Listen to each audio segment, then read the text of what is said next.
you know, knowing your path. So that's sort of our aspiration, but it's also our Achilles heel in a way, because that's where we sometimes fall short. We have to be very purposeful in that. So I'm an ESTP married to an ESTJ. And you would think that, okay, that's just one letter difference. That would be, you know, similar. It's complete opposite. Complete opposite. So I'm a nurse, primarily emergency medicine. And one time I took this quiz about like what I would be good at, and it said flight attendant, emergency healthcare worker, barista, or detective. I was like, those all fit my personality. Like, I used to be a bartender. I could totally be a barista. I'd love to be a flight attendant. And I watch so much true crime, it's not even funny, because I'm just trying to figure out the motive on everything. So, I can see that, all of those being a realistic job. But anyway, or career. So, my husband is an attorney. He is very type A. He likes to plan things ahead of time. If things aren't planned out ahead of time, he gets very anxious. And not me. Like, I'm like, I can just do things on the fly and it's fine. I'm like, it's all gonna work out. It's cool. Whatever. He likes to be planned for everything. If we're having people over, he wants to make sure we have enough food. I'm like, it's all gonna work out. Like, just chill and relax and have fun. He also likes to ruminate on things, I've noticed. Like, if he's had a really bad day or something happened at work, or his ego's hurt, whatever. He hasn't done it so much lately, but it is something that he can do, is like sit there and just ruminate, and like he'll tell me what the problem is, and I'll give him an answer, I'll give him a solution. I was like, this is what you do. And he keeps repeating it over and over, and I'm like, I just told you what to do. Like, I just told you how to solve that problem. Why are you repeating it? And then I get frustrated, and then I realize, you know what? He's just gotta ruminate on it, and I'm gonna leave him alone, because he doesn't really want my answer, and I'm just trying to solve the problem, like always. So he's very type A. He's our planner. He is very good with finances. He really does all the, you know, anything important, such as like taxes. He handles all that. I mean, it's an accountant to do it, but car tags, insurance, like, he's in control of all that. He does all that. I would struggle with that. I have struggled with that in the past, but I can do it. It's just I really have to be purposeful in doing these things. But I've done them. Plenty.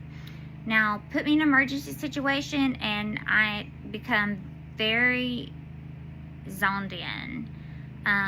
Even my motor skills, my fine motor skills, get like a little bit better. It's weird. It's very weird. As soon as an emergency happens, it's like I'm just in the zone, and I'm in it, in the moment, and can handle it well. I don't get stressed out. My husband's the complete opposite. Like, in an emergency situation, he freaks out. My mom, I've been trying to get her to take the MBTI, but I don't know. She won't take it, or either she did take it and she does remember what she is. But I also think she has like a personality disorder on top of that, so I don't really know how that works. She may not. I love my mother. I'm just saying, she might. We're only 18 years apart, so she had me when she was 18, so she was kind of like a kid, raising a kid. I mean, I couldn't imagine. So, and my daughter is an ENTP, so that's extroverted, intuition, thinking, perceiving. So she's a P, she's a perceiver like me. So we're both chill, and can handle things on the fly. She's a thinker. She uses introverted thinking as her second function like me, so logic, solves problems. A lot of that is similar. The only thing is that extroverted intuition. Oh my gosh, that is actually my 8th function. There's 8 functions in the cognitive. You have 8 cognitive functions. That's actually my 8th function. It's called my demon function, because when I'm in let's see, it's very strange or weird that I ever like wig out or get mad or like flip out over anything. I'm usually very chill. If it happens and if I'm going to show an emotion, it's going to be anger. Like if my husband says something like self-righteous or just like a comment that wasn't needed because he's kind of ill, then that's when I just fly off the handle. Like insane. I don't even know myself when that happens. It's scary. My stepdad used to have like another name for me when I acted that way. But it doesn't happen often. It takes a lot to get me there. You really have to push me to get me there. And then once I'm there, I'm there. And I have a like burn it all down mentality when that happens. And I just like want to fight. I know that's crazy. I used to throw things, but I've gotten better about that. But that's very rare. It's very rare. But that is an ESTP thing. And another thing is like our trickster function, which is our 7th function, is introverted feeling. So that also means that we don't really know how we feel. Like we can sort of appear emotionless and cold, but not meaning to be. It's just we don't know what we're feeling. And I've actually even had friends tell me things about myself, and I'm like, really?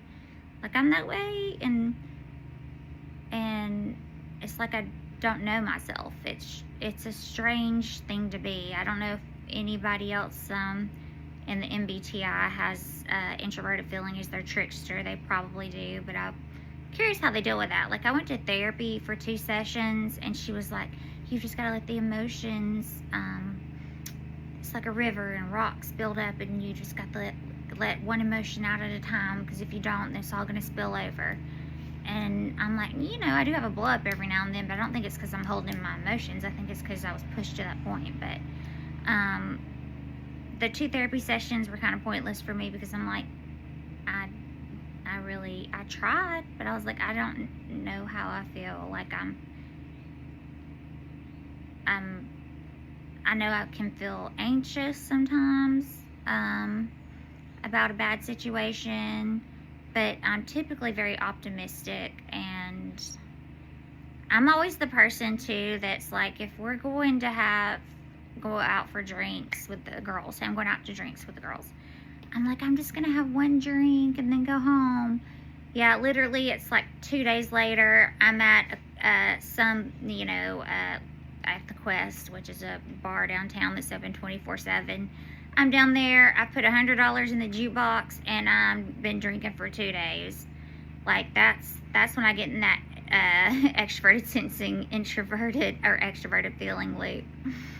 And so I'm always the one that's like, oh, one drink, and then at the end of the night you can't get me to go home. It's a struggle. And let's see, because once I'm having fun, I just want to keep having fun. And what else? So my ENTP daughter is always like, Mom, what if? She has lots of what if questions, like different scenarios that don't exist. Like she's just making them up. Like, what if this happened? And I'm like, that's my demon function. So I'm like, I have no idea, but we're living in the here and now. So why are we worried about what ifs? And usually it's like crazy scenarios, but a lot of people describe her as curious. So we all live together, ESTPs, TJ, ENTP. It's a very interesting combination, because Piper doesn't understand my husband's ESTJ personality that much. I try to explain, like, that's just the way he is, can't help it. He's gotten a lot better over the years, like since we've been married. I think that, and I'm not perfect, like I'm telling you, I'm definitely not perfect, but he's kind of relaxed more. We're a blended family, so his children have even told me, like, Dad's so much better since he married you, like he just isn't as uptight. And no, it's not saying you can't be uptight, but in general he's better, and he makes me better. And I like to bond with people over experiences. Like, I just like to have a great experience with someone. Like, and there's a common misconception that, like, all ESTPs want to like jump out of planes and do all this crazy stuff, and I'm actually scared of heights, but I do want to skydive just to conquer my fear, if that makes any sense. So that's the plan one day. That's on the bucket list. And then like I'm scared, like I said, scared of heights. So I went mountain climbing, where I was like, you know, in the little halter thing with the ropes and everything, and it was really high. And I was shaking so bad on the rocks, like trying to grab them. My legs, I look like Elvis. My legs are shaking so bad. And but I just did it because I wanted to see if I could get over my fear of doing it. So a lot of times you can find us doing crazy things. We feel like rules are sort of made to be broken or bent a little bit. My daughter also feels that way, and I'm trying to teach her, no, you gotta obey the rules, but it's hard when I feel the same way. I'm like, rules are kind of loose. My husband's a very strict rule follower. But anyway, that's a little bit about me. I just wanted to, I don't know, offer a little ESTP female point of view. I am, like I said, emergency medicine nurse. And if you hear panting in the background, that's my dog. And trust me, I've tried to get her to go inside. She wants hot out here. She's got water. She just is, she likes to be out here with me. I wish I could get her on camera, but anyway, she's a funny dog. I've had her for 11 years. What else? Like, I think one of my biggest fears, like with dating or marriage, was like loyalty. Like, is this person going to stick around? That's the most important thing to me. If I'm going to go all in. Now, if I'm not going to go all in, I can be pretty emotionless and not really care and just be like, hey, that was a good experience, or hey, that was an experience, you know, whatever. Cool, see you later, we'll stay friends. But if I'm looking for like a partner, loyalty and dependability are very important to me. And I think it's because it grounds me, like I need it. And my husband is definitely that. He's loyal, he's dependable. But I've dated plenty that weren't, and of course it didn't work out, obviously. And I mean, it probably wasn't all their fault. Half of it could have been my fault. Again, just a good experience. I maybe learned something about life. Maybe I didn't. You know, who knows? My biggest fear is like someone telling me what to do all the time and not having freedom. I can't stand that. I cannot stand not having freedom. Or someone telling me what to do when I don't want to do it. That's very frustrating. And I don't know, that's a big fear of mine. Generally we're pretty social, but we can be lazy sometimes. Like I don't mind. So I'm not a morning person. I like to sleep in. I won't lie.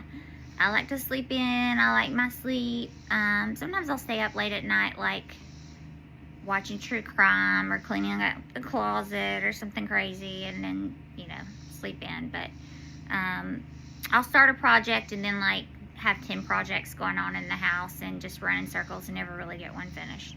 I got that going on right now with the laundry and the dishes and the refrigerator. Man just came, we fixed that, cleaned the refrigerator. Anyway, as you can see, I'm ADD also, so that's probably part of the problem, but I am medicated. So anyway, if any other ESTP females out there want to comment on like how they feel about things, if you know how you feel, or maybe what you think about things, that's probably better wording, because I know what I think. I don't always know what I feel, and sometimes I feel like that's okay. Like it's like I don't really care. But like I said, I did the 2 therapy sessions, and I was like, it's not going to make a difference because I really don't care. I'm like, I'm fine. Emotions don't build up in me because I really don't have that function. very high up, so it just is what it is. And then if you've dated an ESTP female, you know, comment what you think, what you thought. Or if you're an ESTP guy, tell me what you like to do. Oh, also I've noticed with me, like if I'm using like say this pen, I want to have like the perfect pen. Like I'm very weird about like what I use. Like I want really good pens. If I'm using scissors, I want really good scissors. If I'm playing tennis, I want like the perfect fit, the perfect racket. Feels just right. I played softball in high school, and my glove had to be just so. It had to be perfect, and my cleats had to be perfect. Just any extension of ourselves, any object that we use, I feel like we're very in tune with how it feels to our body, and we want it to be good. I've noticed that. And as you can see, a little accident. I had a burn. I have 2 burns actually. Hopefully they're pretty bad, but I'm taking antibiotics for them and changing the dressing daily, so hopefully they'll clear up soon. It's from my curling iron. My daughter stole my good curling iron, so I got like a cheap one off of Amazon, and I keep burning myself with it, like bad burns too. So I'm like, time to just throw that one out and go ahead and bite the bullet and just order another expensive one. But okay, alright, I've rambled enough. So, hope everyone has a lovely 4th of July. And comment below. Tell me what you think.